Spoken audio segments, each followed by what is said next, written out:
একবার মহানবী হযরত মুহাম্মদ সাল্লাল্লাহু আলাইহি সাল্লাম তার সাহাবীদেরকে জিজ্ঞাসা করলেন, তোমরা কি জানো হাসরের ময়দানে কে হবে প্রকৃত মিসকিন? সাহাবীরা বললেন, ইয়া রাসূলুল্লাহ, আপনিই ভালো জানেন। তো মহানবী সাল্লাল্লাহু আলাইহি সাল্লাম বলা শুরু করলেন, হাসরের ময়দানে কিছু লোক থাকবে যাদের কাছে উহুদ পাহাড় পরিমাণ পুণ্য থাকবে, কিন্তু এত পুণ্য তার কোনো কাজে আসবে না।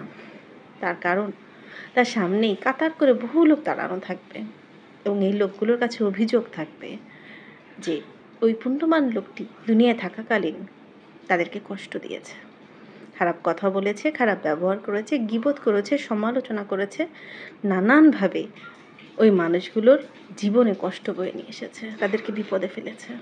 আর এই কারণে এই পুণ্যবান লোকগুলোর সমস্ত পুণ্য সেই অভিযোগকারীদের মধ্যে সমভাবে বণ্টিত হয়ে যাবে। এনারাই হলেন প্রকৃত মিসকিন।